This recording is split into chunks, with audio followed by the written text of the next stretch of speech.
This is a ManeHustle Media podcast.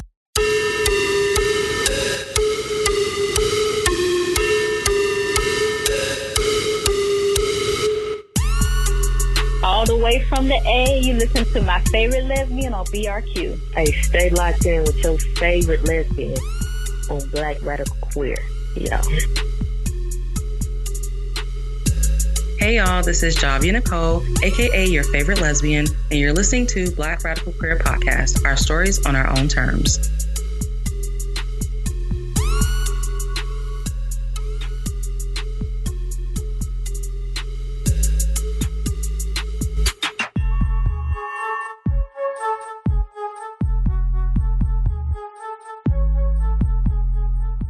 November 20th is Trans Day of Remembrance. For this Trans Day of Remembrance, I want to remember trans folks, in particular Black trans women. We see a lot of headlines about, this Black trans woman was shot, was killed. These trans folks are being subjected to violence. And that is the reality that is going on every day. And, this year alone, there's been over 20 deaths of trans folks who were subjected to violence. And that's just that we know of, because a lot of these situations go unreported or they're inaccurately reported. So folks are misgendered in the reports and things like that. Dead names are used. So there are many more situations that we are unfortunately unaware of.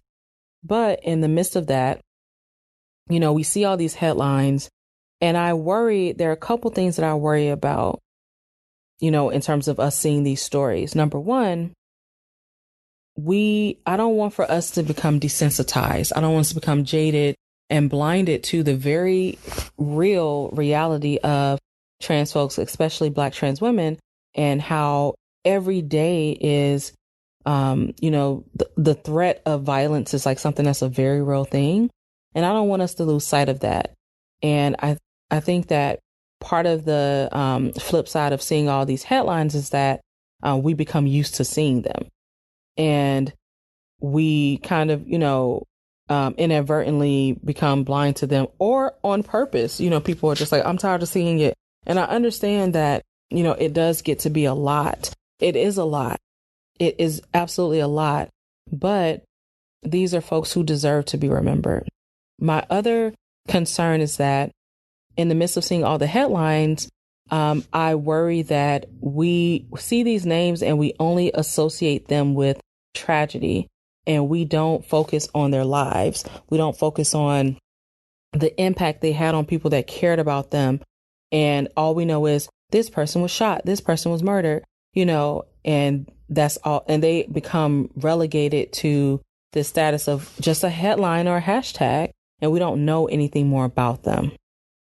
And that is just, I think, very much, it doesn't do them it's very much a disservice is what I'm trying to say. It's very much a disservice to them, because they are more than their murder.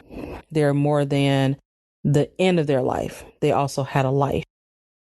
So on this Trans Day of Remembrance, I want to just mention, a few trans folks who I did a little bit more research about. And honestly, with the way that the headlines are and everything, it was hard for me to find a lot of information about the lives of these women. But I just kind of compiled a few, lines or whatever about who they were. And that's what I want to focus on. So one woman who I looked up was Dana Martin. And what Dana's friends said about her was that her favorite movies were Friday and The Players Club. So she liked to watch those over and over. She was known as a very sweet person. She was very private. She kept to herself and didn't really bother anybody. And that she was liked by a lot of people. And one of her friends said that, if somebody didn't like her, they just didn't know her. She was very quiet and reserved. She was very easy to get along with. and mild-mannered. And so that's how she's remembered. Another woman who I did some research on was Ashanti Carmen. Ashanti was a sex worker, and she was, I guess, more so a former sex worker, or she was kind of transitioning out of sex work because of how dangerous it is. But, she ended up not, like, when she was young, when she was about 16, she wasn't accepted by her family when she came out. And so she ended up being homeless. And so for her to survive, she engaged in survival sex work. And she was, over the years, and she did that for nearly a decade. And then she was, gradually transitioning out of that because of the safety issues. She met the man who eventually became her fiance, fell in love, and they moved together. And so she started, kind of spending more time with him. And they kind of just started, working on building the life that they wanted to have together. So she was separating herself more and more from sex work.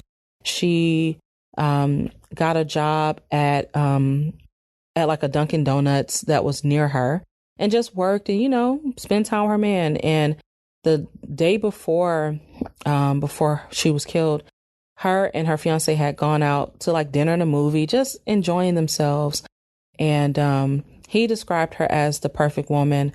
He said she was a Christian, she was employee of the month at her job, and that she just had a lot of plans ahead of her and a lot of things she wanted to do. And he fully believed that she could do whatever she wanted to, and that she had so much to achieve. And so, her fiance is very much mourning the loss of her. He said he'll always love her, and that, there was just so much more that she had to do. Another Black trans woman who I read about was Michelle Washington. She was also known as Tamika. I don't know if Tamika was like her middle name or just like a nickname. I'm not sure, but that's what she was known in the community as, Tamika. She was seen as someone who folks in the community looked up to because she was 40 years old, and she worked a lot with younger folks, up and coming LGBTQ folks who were just kind of finding their way. And she really was like a mother in the community, a mentor. And so that's how she's remembered. She's remembered as very outgoing, brilliant, being an advocate in the community, and being a mentor to, to younger folks coming up in the community. I also read about Kiki Fantroy. She was really young. She was like 21 years old, and her, like, reading about her, it stood out to me because her mom was just saying that, my daughter was a very loving person. She had a heart of gold, and I really just want justice for my baby. Please help me bring justice for my baby. And so I just can't imagine. So it's like that. It really stood out to me because her mom, is really just like rallying for her daughter and wants there to be justice for her. But that's not all there is to her, like just her being a very sweet, loving person, giving. And so those are things that I remember about her as well. So of course we see in terms of violence, against trans folks, Black trans women in particular are like kind of disproportionately targeted. But, they're also not the only ones. And there are other trans women of color who are also who have been subjected to violence. And, I also read about a few of them. And so one woman of color, her name was Joanna Medina. So, she actually, she had been detained by ICE, and she passed away. So she wasn't technically murdered, but she passed away in the hospital shortly after being released from ICE custody. So you already know, that's some bullshit. But she had a lot of health issues, and while she was detained, she was not receiving medical care. So, and basically end up like passing away as a result of that. And what really, is really sad. I mean, she Joanna wanted to be a nurse. So her whole goal was in coming to the United States was to become a nurse and be able to help people, because in her home country, she was not able to practice as a trans woman. And she wanted to be true to herself and still pursue her dream career. So she came to the U.S. to do that. Another trans woman of color, actually, she was found dead at Rikers, like in her cell. I sounded kind of country when I said that, but Laylene Polanco. And she was just known as being very sweet, being a very generous person.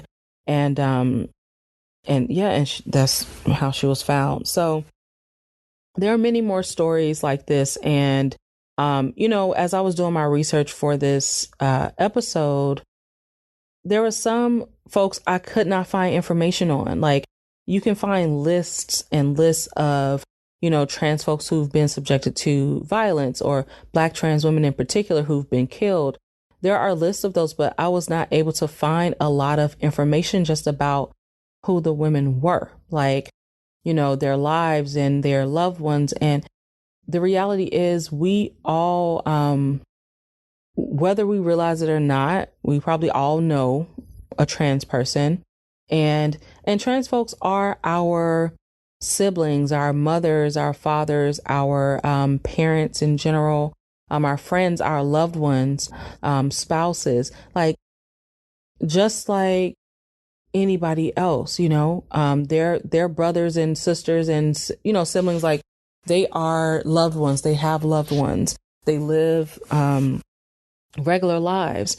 And so I don't want that to be lost as we see all these headlines. Like, I want us to remember, a lot of times trans people encounter a lot of dehumanization, and viewing them as just headlines and hashtags and stuff is also dehumanizing. And we want to make sure that in our quest to shine more light on what's going on and to bring more awareness and more mindfulness, that we do not dehumanize folks in the process. And so if we reduce trans people to tragedy, then that's exactly what happened. That is definitely dehumanization. But if we remember the fullness of their lives and their personalities and, their loved ones that they're connected to, then we center their humanity as we should, because that's what should be at the center. That's really what's important. Also, I think that, there's that expression of like, give me my flowers while I'm here, or give me my roses while I'm here, or something like that. And that's something that we need to absolutely be mindful of when it comes to our trans loved ones, our non-binary loved ones, our gender non-conforming loved ones, our queer loved ones. We need to be mindful of that, because we shouldn't wait until, some tragedy has happened, they're no longer with us, and now we're posting and all this stuff. And there's nothing wrong with acknowledging that too, but they need to know that they're loved and affirmed while they're here. Like, tell them, show them, while they're actually here. I think that's something that's very important. So, even if everything seems to be fine, like, you have trans folks in your life, everything seems to be fine with them, still just take some time out, take a moment to let them know, hey, I care about you. I love you. I honor you. I adore you. I cherish you. You're important to me. Your life is important to me. Is there any way I can better support you, or I can more fully support you? I think being very deliberate and explicit, like explicitly asking, not assuming that they know, hey, they know I'll help them out. Like, prioritize it and be deliberate and explicit with it, because sometimes folks don't know. And even if they do, it doesn't hurt to give a reminder. Like, it doesn't hurt to give someone more affirmation. It doesn't hurt to let them know, hey, I know I'm in your corner, but yeah, like, I'm still here. Like, nothing has changed. I'm still in your corner. Just making them aware of that, I think, is something that's really important, and that we celebrate our trans loved ones, because we don't want for the time where we're like, we're reflecting on their lives and all the things they've done. We can do that while they're alive. We can celebrate them while they're here.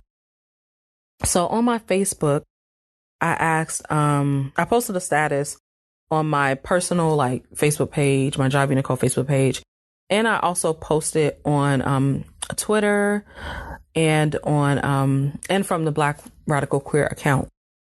And I asked, who is a trans, non-binary, genderqueer, gender nonconforming, fluid, etc. person that you admire and why? And I asked this because I asked it publicly, and I made sure like each place where I posted it, it was a public question, because I think it's something we need to think about. And I think that it's something that our trans loved ones need to see and need to not only see and hear behind closed doors. It's one thing to say, oh, I support you, whatever. But what do you do when the spotlight's on you? What do you do in public?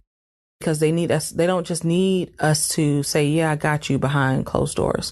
We need to be like, when someone else is coming at them, or, they're facing a lot of negativity, okay, are you coming through then, or is it just talk, But anyway, so yeah, I asked about, someone that folks admire, and someone asked, does it have to be a celebrity and I'm like, no, I mean, it can be a celebrity if that's who you want to, reference, but anybody.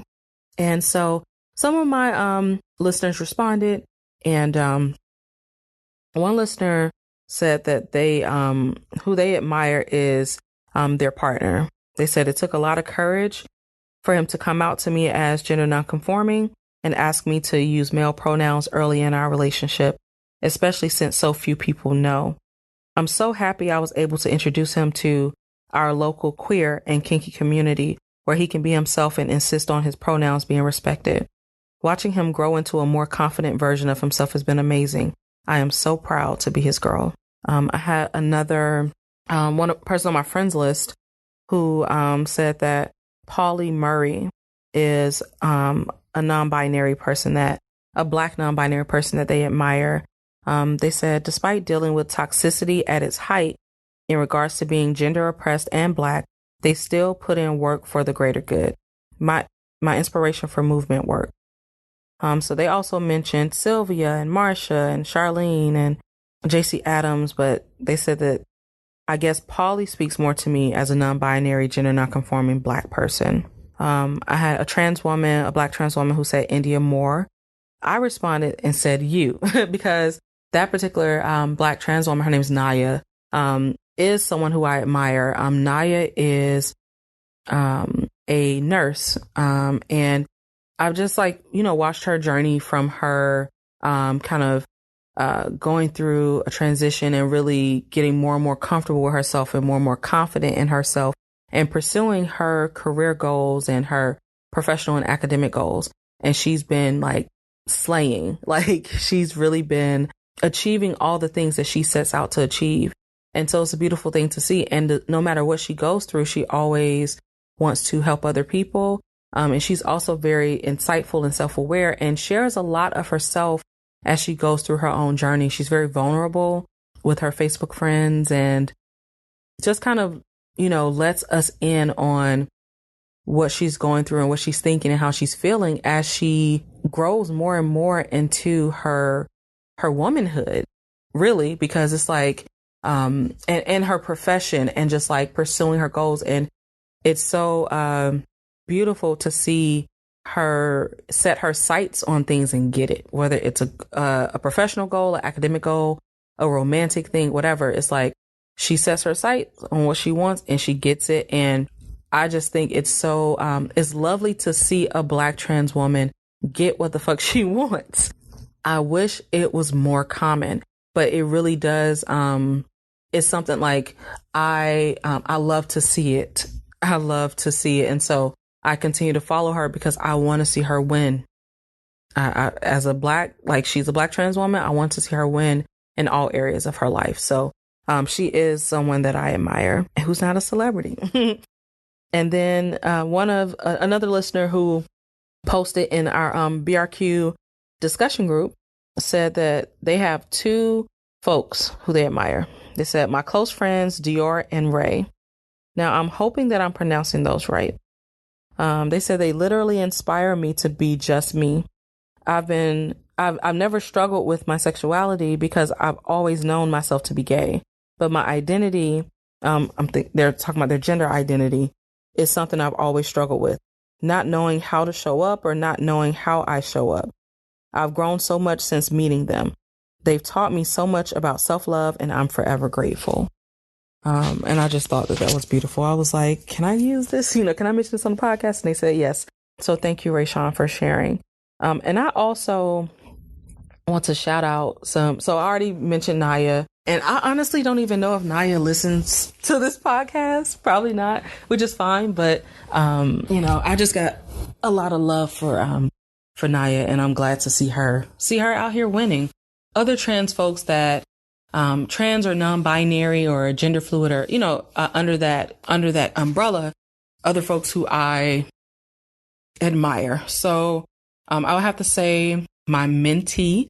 So I have a mentee named T, and I just think that T has very much been on a journey to kind of grow more and more into themselves. And they've been very open and vulnerable about educating other people. And they're someone who I've been able to talk to about my own kind of processes in terms of my gender identity and just kind of figuring out, all this stuff, because it's a lot. So, yeah, I mean, I think that they balance being an educator and being vulnerable and also having boundaries. And that can be a very difficult tightrope walk, but somehow they do it, and they do it very well. I don't know how, but they do it. And so I just think that is amazing. My mentor is a gender fluid person who is a woman, but who is gender fluid and embraces her masculinity. And it was very important for me to see that in someone, because I'm like, hey, like I can relate, type of thing. So I thought that was great. There's, trans celebrities who I think are dope. I love me some India Moore. India, they just give me all my damn life. Just kind of their mind and the things they talk about and how passionate they are about advocacy. And, yeah, they're beautiful, but it's more to it than that. And y'all already know I love me some MJ Rodriguez. Yeah, so I won't even get into that too much. Janet Mock, because my wife got me Janet Mock's book years ago, whenever it came out, Redefining Realness. And it was a game changer for me. It was amazing. It's an amazing book, but it really was a game changer for me. And I was so grateful that she made the decision to share this story and to be vulnerable with an audience. And I was so grateful to be privy to that. So I appreciate that. Teak Milan, I love me some Teak Milan and that whole family. Teak's mind, is great. And I love how intentional he is. I feel like he's very intentional and just the things he shares a lot with the community and does a lot of education. This is nothing new. I mean, trans folks been out here. Trans folks been out here in these streets. Black trans folks been out here in these streets on the front lines, doing the work, caring for the people, holding up a community, so that needs to be honored. And trans folks don't have to be, like relegated to the shadows and to behind the scenes. Like you got to love on them and love on them out loud and upfront and very publicly, and, not just kind of behind closed doors. And so on this Trans Day of Remembrance, I'd like for all of us to remember to show love to the trans folks in our lives, show love to trans folks in general, and just be more mindful of how we navigate through spaces. Be more mindful and self-aware of, do we have any internalized or overt, covert or overt transphobia? I'd like us to remember that, trans folks are our brothers and our sisters and our siblings and our family. We're all connected. We're not islands. And remember the lives of all these trans folks who have been subjected to violence. Don't just remember like how they were taken away, but remember how they lived. Remember how they impacted people and how they left a mark on the world, how they inspired others, And so I really want for us to remember the fullness of trans folks.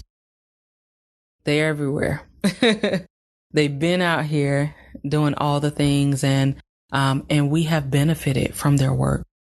And so it is long overdue that we honor them, and it's only right. Like, trans folks haven't done anything but contribute to our lives and contribute to our growth. Trans folks haven't done anything besides contribute to our communities and our growth and our lives and our possibilities, so they deserve the flowers and the celebrations and all those things while they are here. So that's what I would like us to remember. Ask a trans person how you can support them. Please remember to do that. Don't assume that you know how. Ask them, what support do you need, if anything? Or just let them know if they don't need anything. If that changes, I'm here. I'm open, and willing to support you in the ways that you need if I'm able to provide that. So, and also, you can run them coins, because it's always a great way to support, your trans folks, because they are subjected to workplace inequality and, pay inequality. So yeah, coins always help. All right, y'all. So I think I'm just going to leave it at that. I've been in my feelings. Honestly, I knew Trans Day of Remembrance was coming up. I've been feeling a lot of, I'm already grieving, so it's been compounded because I have been feeling a lot of grief, for these Black trans women who are being taken, so it's just been heavy on my mind and heavy on my heart. But this really started out as a reminder to myself. I wanted to say, Javia, remember their lives, not just their deaths. And so I wanted to share that with you all as well. So thank you for tuning in. I really appreciate it. Thank you for supporting this podcast. Thank you for telling a friend to tell a friend. And in addition to listening, you can also support by becoming a patron. So the Patreon is patreon.com, patreon.com/Black Rad QWR, BLK RAD QWR. So there's different levels where you can support. It's greatly appreciated because that does help the podcast continue. I want to keep bringing it to you all. There's also Black Rad QWR on Venmo and Cash App, BLK RAD QWR, across all social media, Twitter, Facebook. You can find me all in these internet streets. But even if you don't, become a patron, I ask that you support a trans person in some kind of way. If trans folks who are starting businesses, who are writing books, who are doing whatever, who going to school and struggling, whatever, just give them some support. Whether you can run the coins, or give them emotional and mental support, all those things are needed, and long overdue and deserved. All right, y'all. So, that's it for this episode. Yeah. Give love to a trans person on this Trans Day of Remembrance, not just today, but every day. And, until next time, I'm out. Bye, y'all.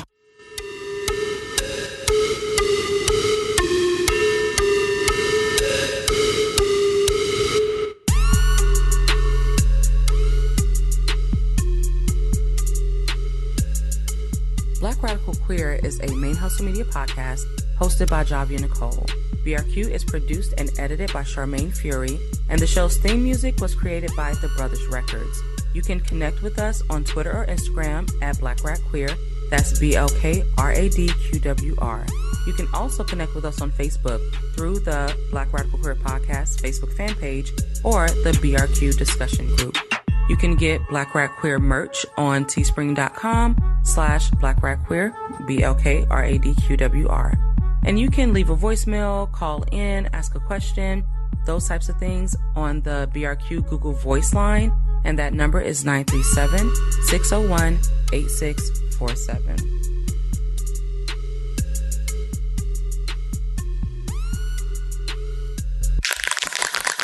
ManeHustle Media. Turn your side hustle into your main hustle.